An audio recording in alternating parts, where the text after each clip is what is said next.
we're gonna do the installation of the forks and the shock on the 2020 kx450.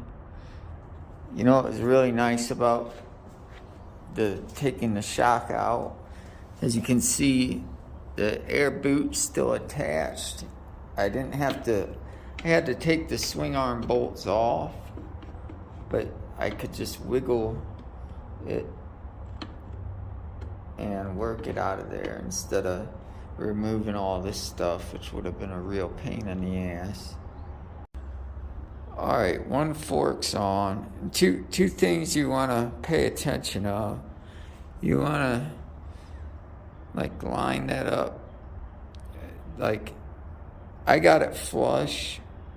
You can raise it up millimeters. The higher you raise it, the better the bike will turn, but Factory Connection told me to run it flush. But before, when it was stock, I ran it 2 millimeters, but I'm gonna listen to Factory Connection.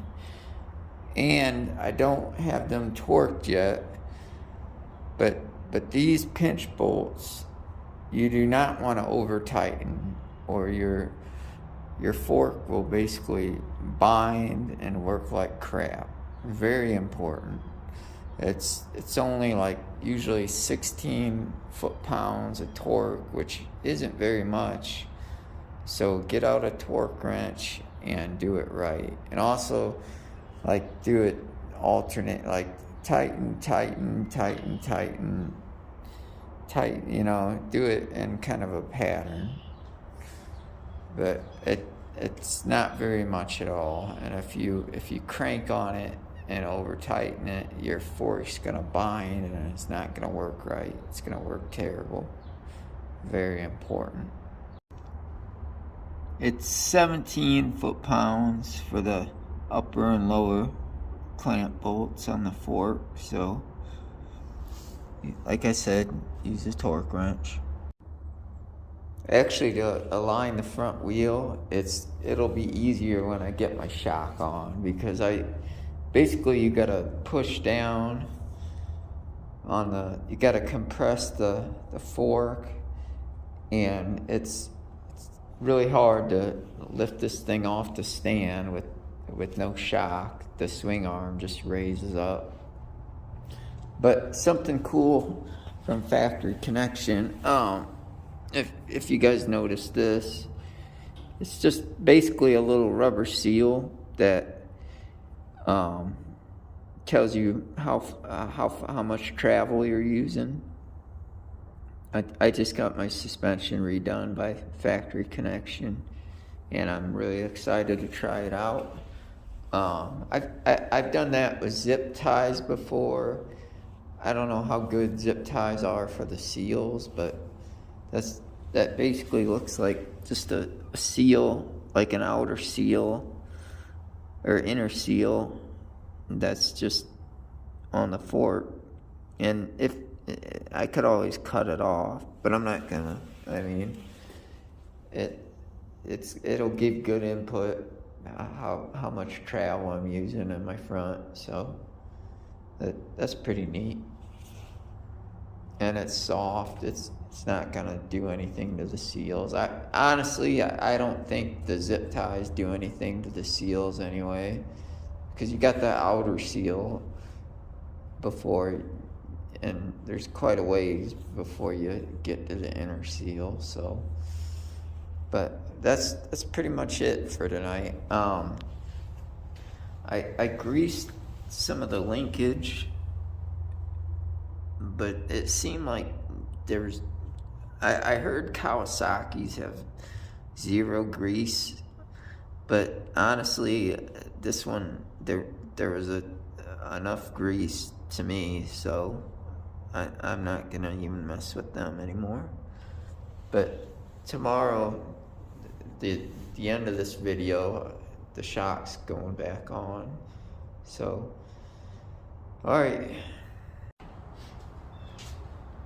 See, on this bike, you don't have to take the subframe all the way off. As you can see, the subframe's on, the bolts are off, the shock's not in there. We're gonna install the shock here in a second, me and my dad. But it's you can see the air boot is still connected, and the manual says you got to take all this stuff, the battery, the air box, the air boot, all that off, and you do not have to do that. Here's the shock that factory connection did its magic to. That's going on my bike. Alright, you see, we got it. I got extra hands to put it back on, but removing it I did easily by myself. But let's see.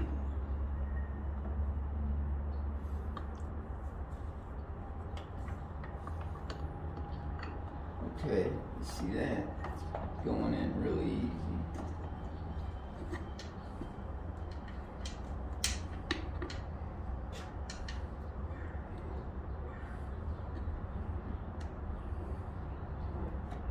Take a bit of wiggling. Let's see. Take that bolt out for a second.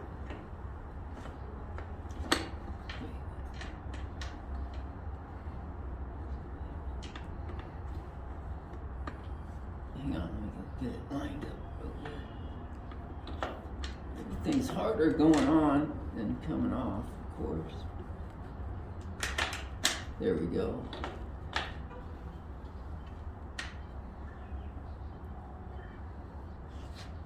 And that's the wrong bolt.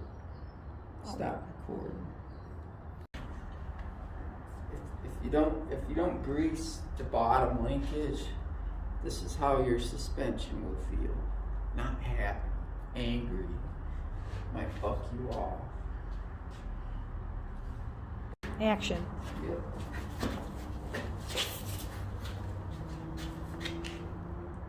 Ain't high enough.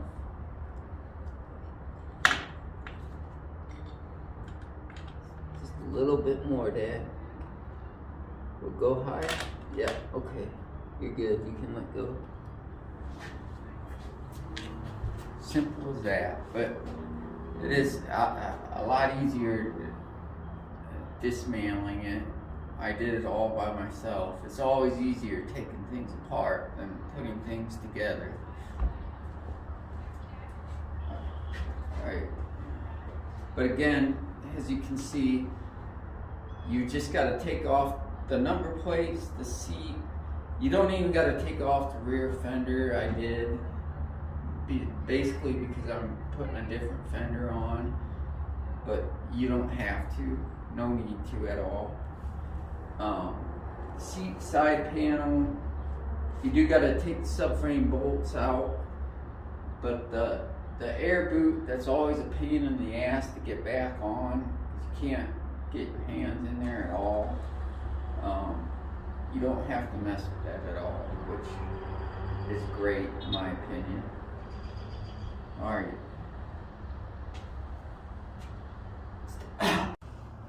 Alright, here's your top subframe bolt, and you want to dip a little bit of Loctite on,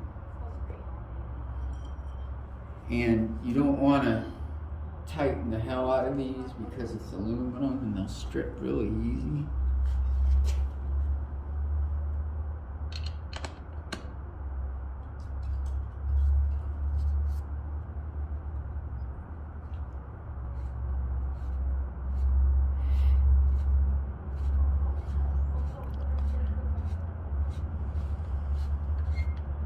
And you should be able to see it poking through on the other end. I got a little bit of tension. That should be good. Alright. Here's the lower bolt. I got both top bolts in now. Just want to eye it and line it up.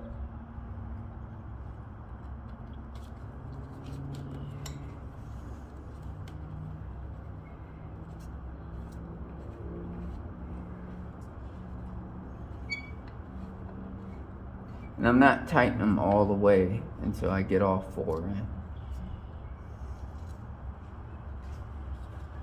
That's good. Got a little too confident, sent the hell out of it, and ran right into my buddy's back wheel, so broke 5 ribs. I could get the bike off the stand for a little while. And I compressed the fork a few times, and then I put it back on the stand and spun it and slammed the brakes a few times. So it's a line. I just gotta torque these two. This side you can leave tighten when you align it, but this side has to be loose. So I'm gonna torque those to the 17 foot-pounds, and check in your manual the pinch bolts on the forks. Again, very important that those are not too tight. It will ruin your suspension. It'll make it work like crap. It'll make it wear out. Very important. Anyway, gonna start putting things together, but the main thing I wanted to show is that the shock can be removed without taking all this crap off, because the manual, I panicked when I read the manual because there's all this wiring and all this crap, like they're taking the air box out. It says you have to do it, you don't. This has been the easiest shock removal I've ever done. Didn't even have to detach the air boot, which is always a pain in the ass getting back on. And you can usually only see the one side of it, and you know, you're triple checking to make sure that it's on there, because obviously if it's not on there and you suck raw air, it's not going to be long till boom.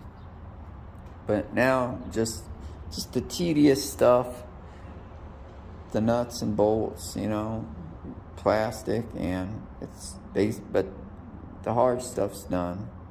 So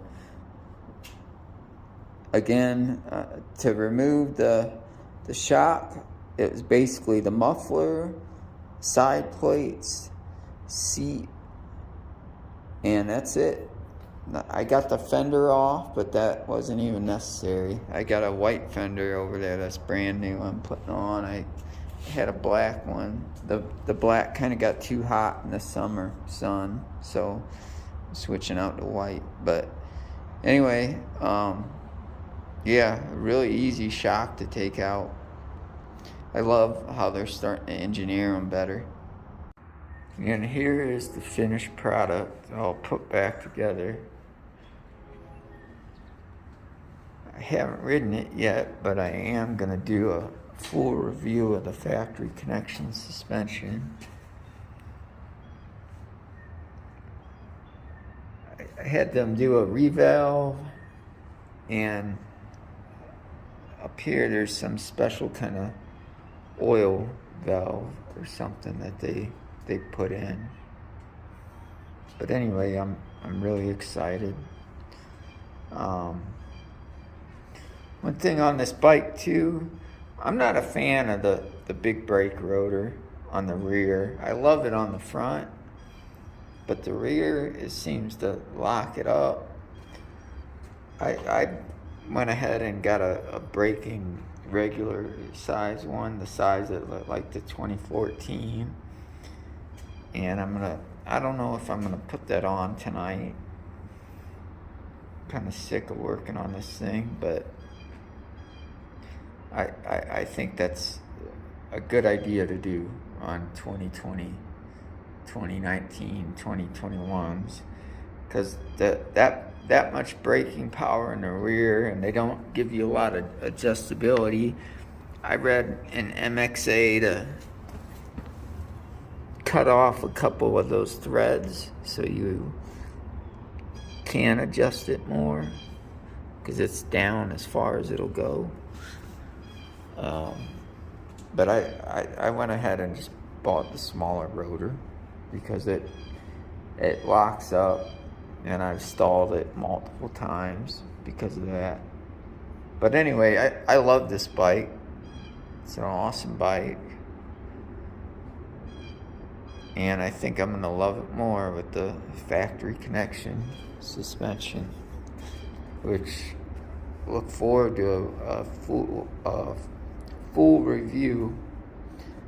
Only thing I got to do is put the skid plate on. That's another thing. Cowies don't come stock with them anymore, but I wouldn't ride without a skid plate. I don't know. That just sketches me out. One little rock and your engine's done. So, alright, if you like this video, hit like and subscribe. Most of my videos are GoPros, but I'm going to be able to do more edits this season. So, season's just starting, so there's going to be a lot of content coming up. Should have started about a month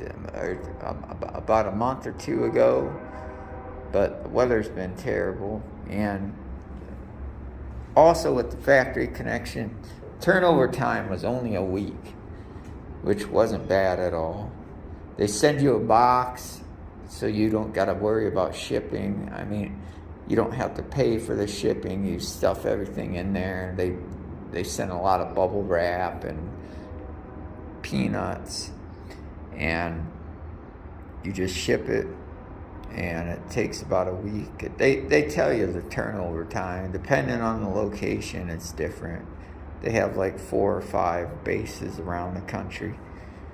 Mine was, I think, Virginia or something like that, somewhere out east. But anyway, I had a 09 Honda that factory connection did, and it was amazing. So I highly recommend them, and I'm going to do a full review. All right, like and subscribe if you like this video.